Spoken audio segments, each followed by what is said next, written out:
بسم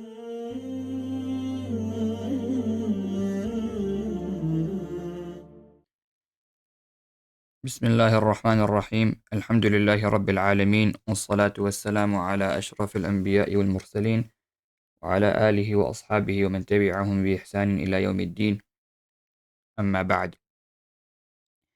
After discussing the definition of kalam, al-kalimatu qawlun mufrad, the author goes on to say وهي اسم وفعل وحرف جاء لمعنى, that it is an ism, a fi'l, and a harf, which has come for a meaning. So kalimah will either be an ism, a fi'l, or a harf. This is what the author is explaining to us, that there's no fourth category. Now, it's interesting when he discusses harf, he says, وَهُوَ حَرْفٌ جَاءَ لِمَعْنَى, a harf that comes with, or that comes for a meaning. And the reason he's doing this, as the commentators mention, is because huruf, or harf, can refer to huruf al-tahajji, alphabetical letters, like alif, al-ba, or ba, ta, etc., etc. And they can refer to the harf, which is a type of kalimah. Harf in the meaning of ما لا يدل على معنى في نفسه, etc., etc. The harf which we're about to define right now. So in order to single out that over here, when we're defining harf in this discussion, what we intend by harf is not the alphabetical letters, because those are also called huruf. What we're intending by harf over here is the type of kalimah. And that's why he said harfun ja'a li ma'na, because huruf al-tahajji, alif, ba, ta, tha, they don't have meanings. It's just a letter. But the second type, which is ما لا يدل على معنى في نفسه ويدل على معنى في غيره. That has a meaning, which is found in a different word, which we'll explain shortly بإذن. So when he says harfun ja'a li ma'na, he's trying to highlight this. Now someone can argue that the classification or this breakdown is a breakdown for the kalimah. So it's already understood. And so there's no need to add this clause, وَحَرْفٌ جَاءَ لِمَعْنَى. And that's why you'll find that a lot of grammarians, they don't add this clause, جَاءَ لِمَعْنَى, but the author has added this on. Now he has not defined the ism, the fi'l, and the harf. He mentions the signs of the ism, the fi'l, and the harf. He does not define them over here. So we will, inshallah, take this lesson to define the ism, the fi'l, and the harf.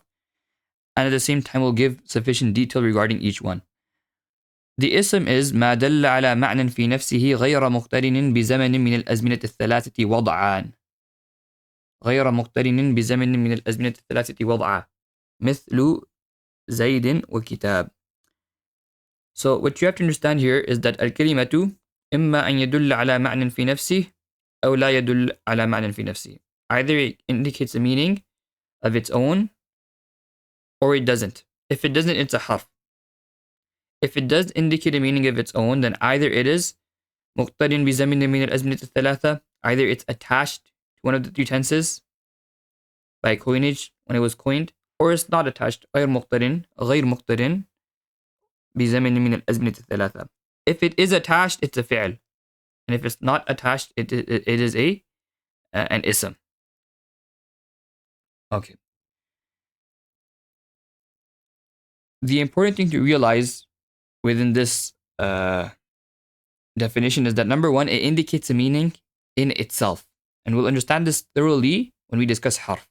So this section, it indicates a meaning in its harf. We're going to see this in the ism section. You're also going to see this in the fi'l section. And then when it comes to the huruf, you're going to see that لا يدل على معنى في نفسه بل يدل على معنى في غيره. It indicates a meaning in something else. So we'll discuss that thoroughly at that point. For now, I want to indicate that the differentiation between ism and fi'l is through the second portion. And that is that the ism is not attached to a tense by coinage, where the fi'l is attached to a tense by coinage. What that means is that, number one, when you think of an ism, you don't attribute any tense to it. If you think of Zayd, if you think of book, if you think of tree, etc., etc., you will not attribute any tense to it. Rather, it will be free of a tense. And you're going to perceive it without any tense. As opposed to hitting, helping, etc. These will be accompanied by a tense. And the fi'l, as we'll soon come to see, it indicates the occurrence of an action along with a tense. They're both attached to each other. Now, why are we saying غير مقترن? We are saying غير مقترن. It's not attached to one of the three tenses, because someone might ask, what about al-yawm, which means today? What about ams, which means yesterday? Are these not af'al? Because they're indicating a time. So the answer is, this is time itself. It's a name upon time itself. Not that you're indicating a word that's attached to time. Notice the difference. This is not attached to time. It's the name of time itself. Just like, for instance, today or this minute. Minute is an ism. It's a name of time itself. It's not attached to a tense. Alright? إِنَّ مَدْلُولَهُ نَفْسُ الزَّمَانِ لَا أَنَّهُ مُقْتَرِنٌ بِهِ. It's not attached to a tense. Rather, it indicates time itself. Then someone will ask, what about ghabuq? Ghabuq means to drink at night.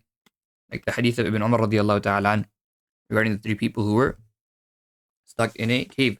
One of them said, فَكُنْتُ لَا أَغْبِقُ قَبْلَهُمَا أَهْلًا وَلَا مَالًا. Ya Allah, I would not feed or give milk to any of my family members before my old parents. So لَا أَغْبِقُ means to give drink at night time. لَا أَغْبِقُ meaning when you come back from getting the milk from his cattle, etc., he would go to his parents first and he would let them drink first. So الشُّرْبُ لَيْلًا. So is this not a meaning or a word attached to a time? Likewise, al-sabuh, which means to drink by morning. This is also attached to time. So the answer is that in the definition we specified, بِزَمَنٍ مِنَ الْأَزْمِنَةِ الثَّلَاثَةِ. It has to be attached to one of the three tenses, the past tense, or the present tense, or the future tense. These are attached to time in general. Morning is a time in general. Whether it's in the future, whether it's in the past, whether it's in the present. Night is a time in general. Naam. So it can be drinking at any night, drinking in any morning. It's not attached to a tense. Now someone will ask, wait, there is an ism and they indicate a time. It's attached to the present tense. Which ism is this? They will say this is the ism al-fa'il, the ism al-maf'ul.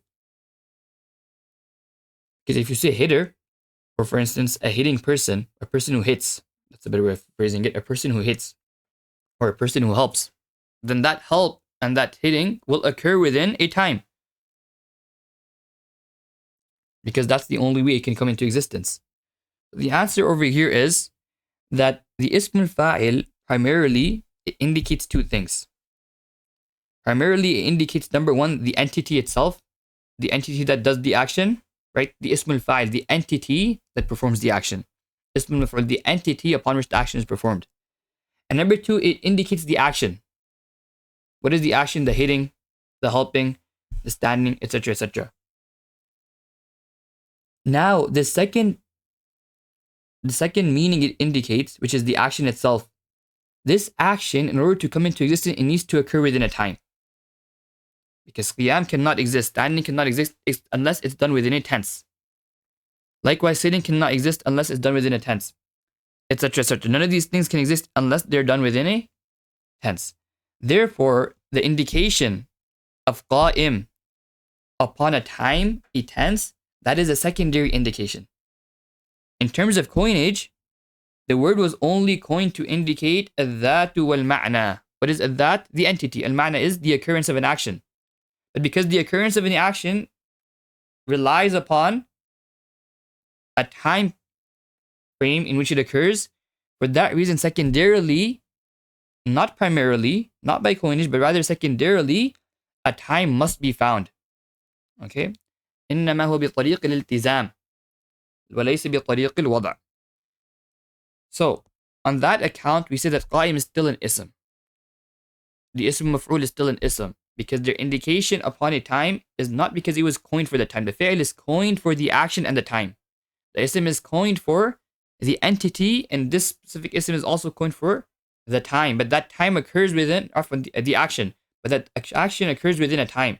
And for that reason, we say that it indicates upon a time secondarily, but that's not the primary indication of the ism al-fa'il or the ism al-maf'ul. All right. Now, within our clause, or within our clauses, we added on wad'an. Wad'an means by coinage. When this word was coined, it was coined for a meaning in and of itself which was not attached to a time. So why did we add that clause? The reason we added that clause was because if you look at certain af'al, like asa, which indicates hope, laysa, which indicates negation, ni'ma, which indicates goodness, or يعني فعل المدح, praise, فعل التعجب, which indicates astonishment or amusement. None of these verbs actually indicate a time. Laysa is just negation. But laysa does not mean it's negation in the past. It doesn't mean it's negation attached to one of the tenses. Ni'ma is just praise. Ta'ajjub is just astonishment. They're not attached to a tense. So someone will ask, well, if that's the case, how are they verbs? So the answer is that we added the clause that wada' at the time when they were coined, these words did not indicate or were not attached to a tense. As for all of these verbs, at the time of coinage, asa, laysa, ni'ma, fi'l ta'ajjub, all of these verbs, they were coined with a tense. However, because their meaning was overruled, the meaning of asa was overruled and it was given a new meaning. The meaning of laysa, which indicated a time, was overruled and it was given the meaning of negation. The meaning of ni'ma, which indicated a time, it was a meaning, it was a verb along with a tense, but it was overruled. And after being overruled, it was given the meaning of praise, right? And praise and them, likewise, bi'sa, for instance, these are not things which you attach to a tense. If you want to praise someone, you praise them unconditionally.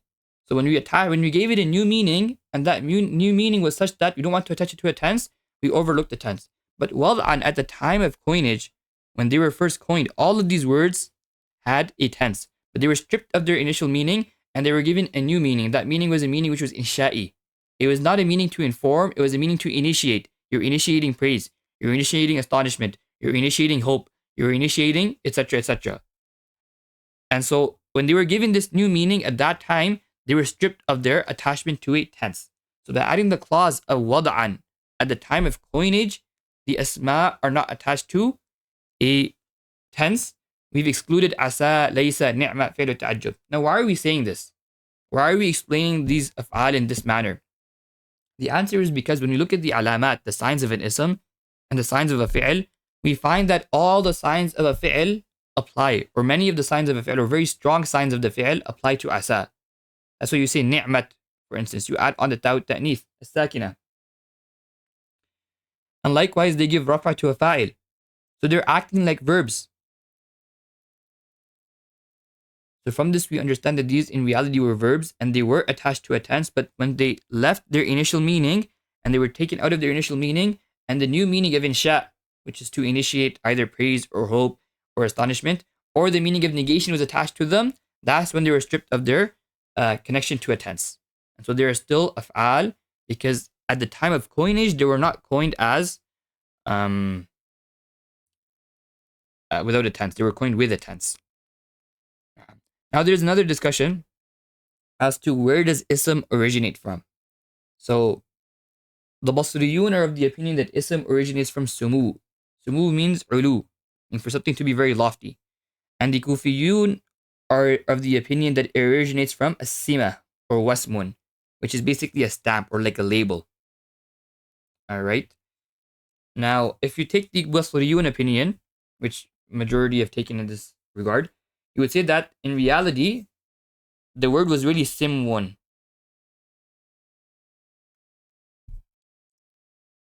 On the pattern of fi'lun.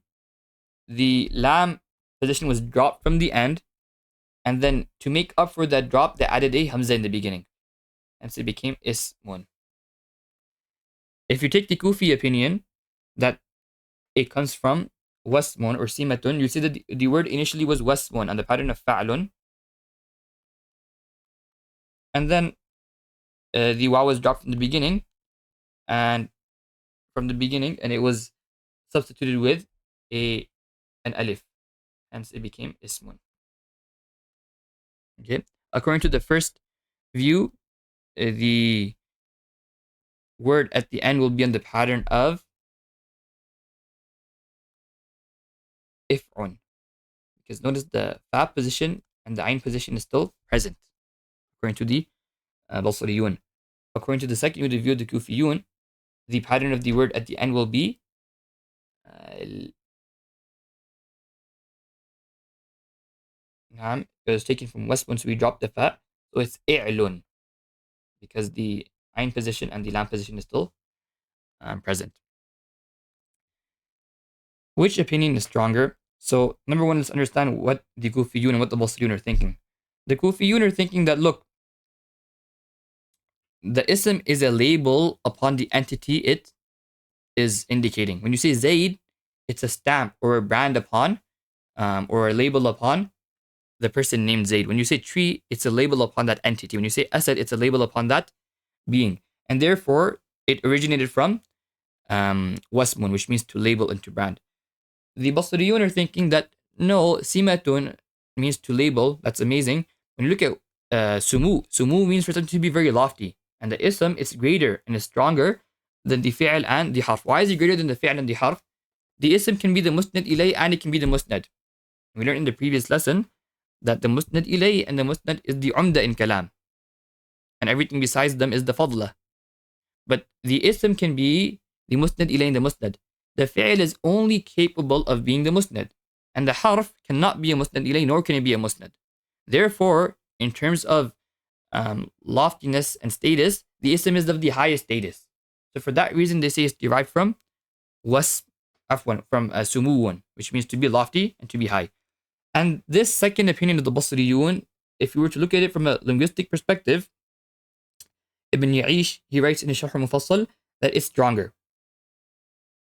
Because for instance, you say asmaytuhu. Now notice, had the word originated from wasmun, you would not say asmaytuhu, you would say awsamtuhu, because the waw is in the beginning. Understood? But they say asmaytuhu idha da'awtahu bismih aw ja'alta lahu isma. Right? It was actually asmautu, and then it changed to asmaytu because the ya came in the fourth position. Likewise, he says the tasghir. Remember the tasghir and the jam'u taksir, this is when the two letters come out. They say, Ibn Ya'ish said the tasghir of ism is sumayyun, which was actually sumaywun. Sumaywun. Remember we came across a rule recently, then when waw and ya gather, and one of them is a sakin, the first of them is a sakin, then the latter will be changed into the first. When the first will be changed into the latter, or any vice versa, both are fine. They will be changed and idgham will occur.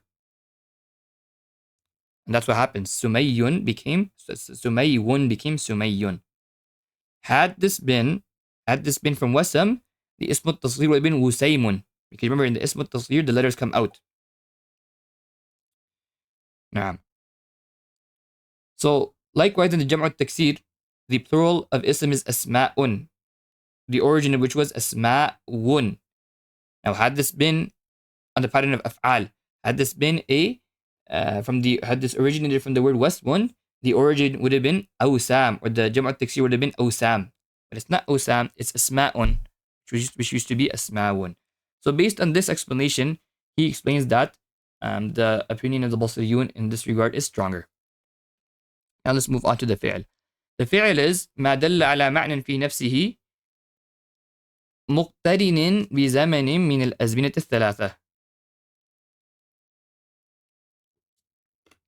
It indicates a meaning in and of itself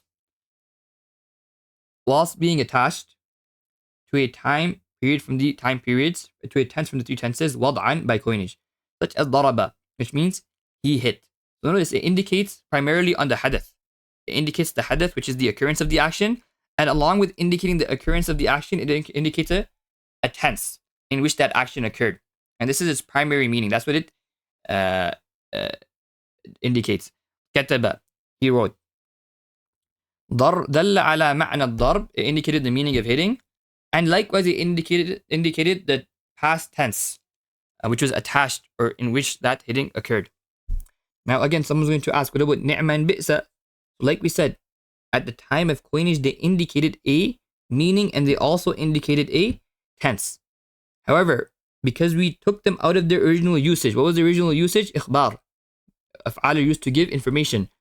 And we put them in a new usage, which was to give insha'ul madh, to show praise, to initiate praise, or to initiate insult. And praise and insult, when you praise someone, it should be unconditionally. If you really want to insult someone, you don't say that you're a bad person today, you're just a bad person, period. So they were stripped of their indication to time. But wada'an, at the time of coinage, they were attached to a tense. Likewise will be said about laysa, when it was taken from its initial meaning, it was designated for the meaning of negation. It was stripped of its indication upon hadath, which is occurrence, and likewise its indication upon time. Now, why is this called the fi'l? And this is an interesting discussion, which students sometimes find difficult. So let's read through what Ibn Ya'ish says. إنما لقب هذا القبيل من الكلم بالفعل للفصل بينه وبين الاسم والحرف. So this type of verb, or this type of word, let's say, which indicates a meaning whilst being attached to a tense. Alright. We told you there are two aspects to the word. There's hadath, which is the occurrence of an action. And then on the other hand, the second aspect to this word is time period. It's attached to a tense. Now, we said, let's look. When we look into the idea of an action, fi'l means action. Fi'l means action. What is more rightful to the name of action? Well, the most rightful thing to the name of action is the masdar. Why? Because the masdar is the action itself. Naam. But the fi'l, the action, the fi'l is extracted from the masdar, according to the Basriyun. What this means essentially is that fi'lun is our masdar. Fa'ala, which is the verb, is extracted from the masdar. Darbun is our masdar. Daraba, which is the verb, is extracted from our masdar. Now, in reality, it was the masdar that should have been called the fi'l, because that's the true action. Is it not the case? The masdar is the true action, and therefore it should have been called the fi'l. The fi'l was, or it originated from the action.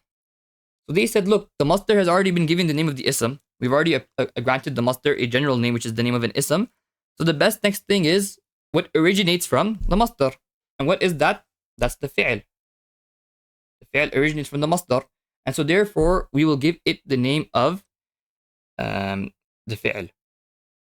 Understood? Because it originates from the masdar. So just to clarify that once again, the masdar is actually what was rightful to the name of fi'l, because the masdar is the most truthful, is truthful upon it that it's an action. Remember, a fi'l indicates hadath and it also indicates time. A masdar only indicates hadath, the occurrence of an action. So, according to this logic, we should have named the masdar fi'l. But the masdar already caught his name, and its name was the ism, because لِسُمُوِهِ عَلَى قَسِيمَيْهِ is better than the fi'l and the harf. So now we look at the next best thing to have the name of the fi'l, and we realize, well, the next best thing to have the name of the fi'l is that which originates from the masdar. What originates from the masdar? Is the fi'l madi, and therefore we named the fi'l fi'l, keeping in mind that it originates from what should have been named fi'l. Okay. Someone might ask, well, just like the fi'l indicates hadath, which you took from the masdar, it also indicates zaman. It also indicates tense. So why did you not name it something like zaman? Why name it a fi'l? Why not name it zaman? So we say that, look, number one, it indicates hadath, it indicates zaman or tense. At the same time, it originates from the masdar. So is it closer to time, which is tense, or is it closer to hadath? The answer is, it is closer to hadath, because not only does it indicate hadath, but it also originates from the masdar, which indicates hadath. So its resemblance to the masdar in this sense is stronger, and therefore the name that masdar should have been given, i.e. fi'l, was given to the verb instead or aside from giving it the name of time. So We have the fi'l, we have our verb, and it indicates hadath, it indicates zaman. Hadath is an action, fi'l, yeah? It's the masdar, it's the ma'na. Zaman is a tense. We could have named it either or, but then we realized that the fi'l is actually extracted from the masdar. So because not only does it indicate time, but it's also extracted from the masdar, the shibah or the resemblance of the fi'l to this side was stronger than its resemblance to zaman. And for that reason, it was given the name fi'l. Keeping in mind that the masdar has already been given a name, so the next best thing which is closest to the masdar is the fi'l which is extracted from it and also indicates upon hadith. Now, I'm only mentioning this discussion because this text is brought in Hidayat al-Nahw, and sometimes it's difficult to understand the reasoning behind this. So hopefully this clarified it. Now, ta'rif al-harf. Why is a harf called harf? Or we'll come across that later on, but what is the definition of a harf? الحرف لا يدل على معنى في نفسه أصلا بل يدل على معنى في غيره. The harf, the meaning it presents, is not a meaning within itself. Remember, ضرب, the meaning of hitting is the meaning of ضرب. شجرة, a tree, the meaning of tree is the meaning of a tree. They indicate their own essence. But the harf, the meaning of ibtida, beginning, you learn from min. Where does that ibtida occur? That ibtida is not occurring within min. That ibtida is occurring in Basra. سرت من البصرة إلى الكوفة. I traveled from Basra to Kufa. So the meaning of ibtida, which min gives, where is that min occurring? Where is that meaning occurring? That meaning is not occurring within the min. That meaning is occurring within the word coming after min, i.e. Basra. Likewise, ila, which means intiha, the end point. The meaning of intiha is not occurring within the ila. The meaning of intiha is occurring within the word that comes after ila. سرت من البصرة إلى الكوفة. So the meaning of intiha is occurring within Kufa. It is not occurring within ila itself. This is the summary of what al-Radhi explains in his commentary on the Kafiyah. He says, الحرف موجد لمعناه في لفظ غيره, or في لفظ غيره عفوا. في لفظ غيره. The harf, its meaning, it brings it into existence not within itself, rather it brings it into existence within a second word, another word. So for instance, alif lam, when you add alif lam to ar-rajul, who has been specified? Not the alif lam, the man has been specified. When you add tanween to the end of a word, who has been generalized? Not the tanween, rajul. That's what's been generalized. When you add hal of istifham before a sentence, is the questioning occurring on the hal? No, the questioning is occurring about Zaydun qam. Hal qama Zaydun, did Zayd stand? The questioning is occurring about qiyamu Zayd. So you notice the harf, what does it do? The meaning it indicates within a different entity. It does not indicate that meaning within itself. So min means ibtida. And like this is what Radhi is saying. Radhi says min means ibtida, to begin. And the word al-ibtida also means ibtida, to begin. The difference is that min indicates ibtida within something else. Ibtida, which means the beginning. Ibtida literally means the beginning. It indicates ibtida in and of itself. Understood? And for this reason, you're allowed to give information about ibtida. You can say, for instance, ibtida'i, okay, jayyid.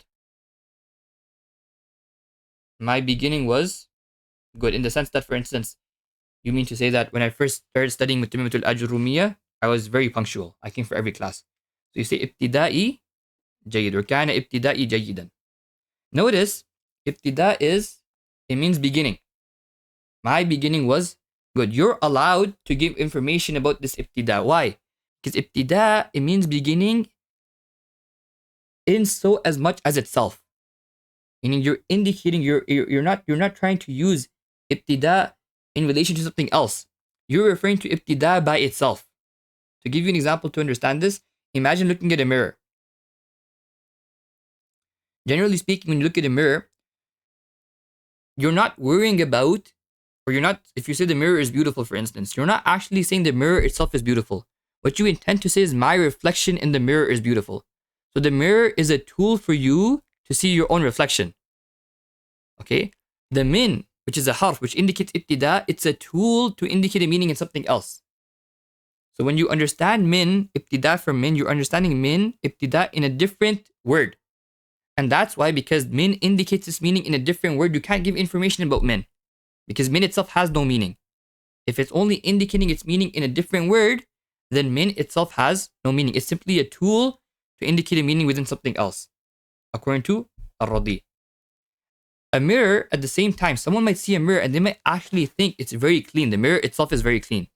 They're not referring to their reflection. They're not referring to their own beauty. They mean to say the mirror itself is very clean. This is the example of ibtida.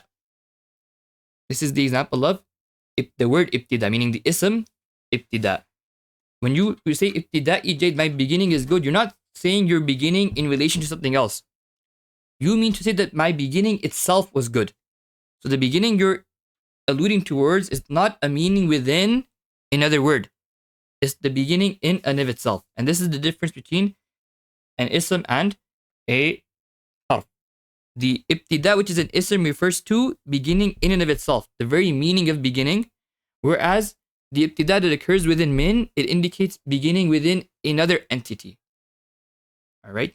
This example of the mirror, it doesn't fit perfectly on our understanding, right? Because Sayyid Sharif al-Jurjani is the one who presented this example, and he has a slightly different understanding, which will come across later on. But the purpose I want to get across right now, the point I want to make right now is that the difference between ibtida, which is the ism, and ibtida, which is the harf, or the ibtida which min indicates upon, is the ibtida which min indicates upon is within something else.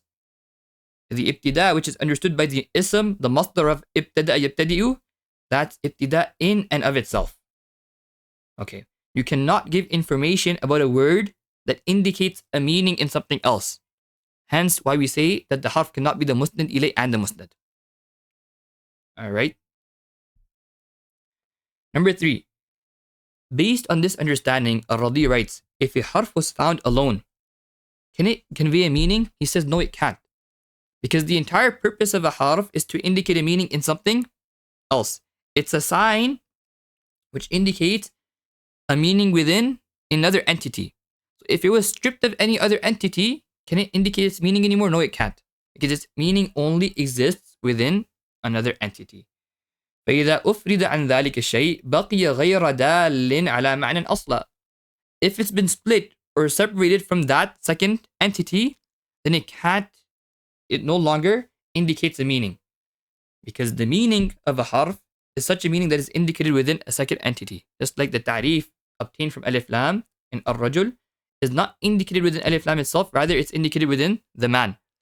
The tankir obtained from rajulun, that tankir obtained from the tanween, afwan, in rajulun, tanween is a harf, by the way. It's actually nun sakina.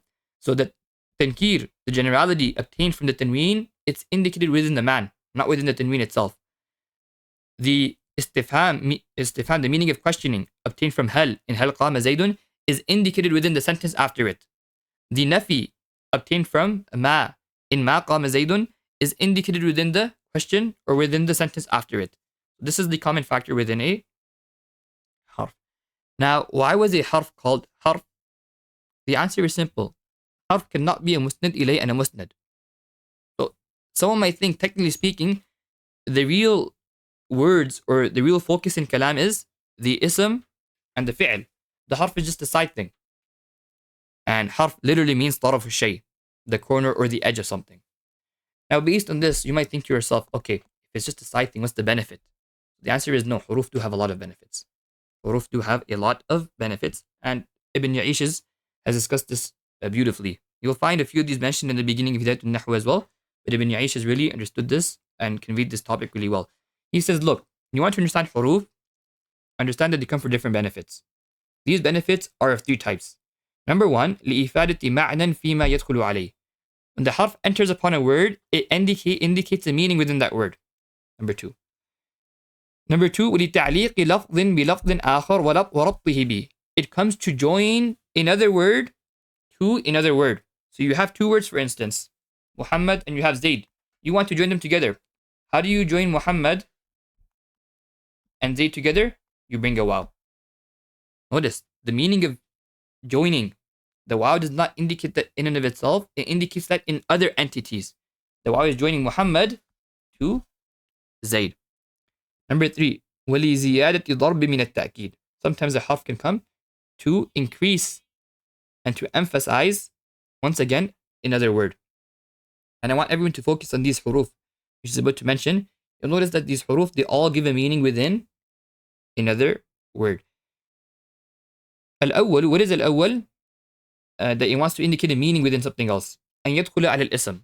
It's of 3 types. The first is of 3 types. Number 1 is that it enters upon an ism, like الرجل, الغلام. فالألف واللام أفادت معنى التعريف فيهما لأنهما كان نكرتين. رجل, غلام were initially nakira. When alif lam entered upon these 2 words, it indicated the meaning of ta'rif, of specification within these 2 words. Number 2, the second type of harf which indicates a new meaning is that one which enters upon a fi'l, such as قد, السين, سوف. In your statements, قد قام, سيقوم, سوف يقوم. قد has taken the meaning of the past tense and it's brought it closer to the present tense. This is what they say قد is for taqrib. Meaning قد would be near past tense. قد قام, he stood recently. Understood? سيقوم has taken the meaning of the mudari', which can refer to the future tense and the present tense, and it has specified the meaning of the mudari' for near future. Sawfa has taken the meaning of the mudari', which can refer to the future tense and the present tense, and it has specified the meaning of the mudari' for a distant future tense. So the common factor in all these huruf is when they enter upon the fi'l, they add a new meaning within the fi'l. The third type of ism that enters upon a word, or not a word to say, not a word, enters upon a structure, thereby giving it a new meaning, is the hamzatul istifham and the ma of nafi, which enter upon a full sentence. For instance, Zaydun indak. So you've indicated the meaning of istifham within Zayd is with you. Now you've asked, is Zayd with you? Likewise, ma qama Khalid. Khalid did not stand. The meaning of nafi that's obtained from the ma, it's obtained within qiyam Khalid, within the attribution of, or the predication of qiyam to Khalid. This is the first type of harf, which comes to indicate a meaning within something else, or to add a new meaning of one which within something else, and that new meaning will either be added within an ism, like alif lam adds, or it will either be added within a fi'l, like the qad and the sin and the sofa add, or it can also be added within a full sentence, like the hamzatul istifham and the ma of negation add. Okay. The second type, as we've mentioned prior to this, is that which comes to join a word to another word. So this also is of 4 types, or it occurs in 4 areas. Number 1 is that it occurs between an ism and an ism. It comes to join an ism with another ism. That's what atf is. Ja'a Zaydun wa Amrun. Zayd arrived. You want to join Amr to whatever you establish for Zayd, and therefore you bring a waw in between. Waw joins the Amr, or the upcoming word, to the previous word. Now, likewise, waw can also come between a fi'l. So it comes to join a fi'l, or to combine a fi'l with another fi'l. قام زيد وقعد. Zayd stood and he sat. Number 3, it can also come to join a fi'l to an ism. Or to be exact, it can also come to join an ism to a fi'l. How is this the case? نظرت, I looked. I want to join an ism to this fi'l. I want to take an ism and attach it. Where did I look? I looked towards Zayd. I looked at Zayd. So, ila has taken Zayd and it's joined it to, نظرت has joined an ism to, or is combined an ism to a fi'l. Likewise, انصرفت عن جعفر, I turned away. Okay, who did you turn away from? I turned away from Ja'far. So, An has taken Ja'far and it's attached it to انصراف. الرابع, number 4. أن يدخل لربط جملة بجملة. It comes to attach a sentence to a sentence. إن تعطيني أشكرك. If you grant me something, I will show gratitude, or I will be grateful to you. Notice initially تعطيني, you grant me, أشكرك, I am showing you gratitude. These are 2 separate sentences. We want to somehow connect and combine these 2 sentences. How do we do that? We add a harf, and that harf is in. Thereby we've given the meaning of shart and jawab or jaza. The third type of harf, which is the harf that comes to add in ta'keed. Okay. This is that harf which is brought extra. Now notice they call this extra. They call it extra, but some grammarians have noticed, or they have noted, like Ibn Hisham, for instance, in his Qawaid al-I'rab, or he says that when these huruf come in the Quran, it's better to not call them zaid. Rather, we can refer to them by a different name because they're still giving a new meaning. The meaning is changing. It's just that they're not adding a different meaning. It's just emphasizing the meaning that's previously there. Is there emphasis? Yes, there is. All right. So al-Kafiyah in his commentary on the Qawaid al-I'rab, he says we should call these صلة because يتوصل بها إلى زيادة معنى. We can use these huruf to obtain and to reach a higher or a more emphasized meaning. Okay. He gives a few examples for this. فَبِمَا رَحْمَةٍ مِّنَ اللَّهِ. It is due to the mercy of Allah subhanahu wa ta'ala, لِنْتَ لَهُمْ, that you were kind and lenient with your companions. Now notice over here, there's a ma coming after the ba. But somehow, ba is causing rahmah to go into jar. So this ma is extra. Now it's adding emphasis. It's adding don't think it's extra as it's irrelevant. No, it's adding it. It's emphasizing the meaning that's already there. But again, the emphasis of this meaning is occurring within a different word. It's occurring the meaning, it's emphasizing the meaning within a different word. فَبِمَا نَقْضِهِمْ مِيثَاقَهُمْ. It was due to them breaking their promise to Allah subhanahu wa ta'ala. So once again, نَقْضِهِمْ is entering to jar because of the ba. So we understand that the ma is زائدة. It's extra, or it's a harf al-sila. It's emphasizing. And the likewise can be said in فَلَمَّا أَنْ جَاءَ الْبَشِيرُ. This an is extra. The verse is really, or the meaning is really فَلَمَّا جَاءَ الْبَشِيرُ. But an comes to emphasize this. Right? Likewise in قَامَ مَا قَامَ زَيْدٌ. If you were to say مَا قَامَ زَيْدٌ وَعَمْرٌ, it already means Zayd and Amr did not stand. But to emphasize, you say مَا قَامَ زَيْدٌ وَلَا عَمْرٌ. Notice over here that you've added this harf to emphasize a meaning occurring within a different word. So to summarize our lesson for today, the ism is مَا دَلَّ عَلَى مَعْنٍ فِي نَفْسِهِ غير مقترن or غير مقترن بأحد الأزمنة الثلاثة وضعا. We say غير مقترن, or number one, we say ما دل على معنى في نفسه. The reason we say this is to indicate that the meaning of the ism occurs within its own word, within its own entity, as opposed to the meaning of the harf. And then we add on that it's not attached to any tense at the time of coinage in order to separate it from the fi'l. And then we said that the word غبوق or the word yawm, afwan, and the word amsi, these are names of times. They're not attached to a tense. We said the word غبوق and the word صبوح, even though they're attached to a time, they're attached to mutlaq zaman, time in general. They're not attached to one of the two tenses, which is the past tense, the present tense, and the future tense. And then we mentioned that the ism al-fa'il, it indicates primarily the that, the entity, and the ma'na, the meaning. And because this meaning can only occur within a time, that's why secondarily it needs to occur within a time. Otherwise, by wada', by coinage, it does not indicate that secondary meaning. That secondary meaning only comes as a result of being something which is necessary for ma'na to exist. Then we discussed the fi'l, and we said that ma dalla ala ma'nan fi nafsi, once again, that indicates upon the meaning within its own words, within its own entity or reality, but it is attached to a tense from the three tenses at the time of coinage. And we mentioned this, that daraba indicates upon hadath, which is the occurrence of an action, and likewise daraba also indicates upon the tense, which is the past tense. Yadribu indicates upon the occurrence of of an action, and it also indicates primarily bil wada, by coinage, upon the present / future tense. And the fi'l al-amr indicates upon the occurrence of an action in the future tense. Now, then we went on to mention that the words like ni'ma, asa, laysa, bi'sa, etc., these are all af'al, because at the time of coinage they indicated upon an action and a tense, but they were stripped of that meaning, either of the meaning of indicating an action, like laysa is stripped of the meaning of hadath when it was giving the new meaning of nafi, and asa, etc., or ni'ma, bi'sa were stripped of the meaning of time and tense when they were given the meaning of insha'ul madh, to initiate praise and insult. Now, and we explained that the fi'l, in reality, it is the masdar that should have been named fi'l, because the masdar is the actual fi'l, it's the actual action.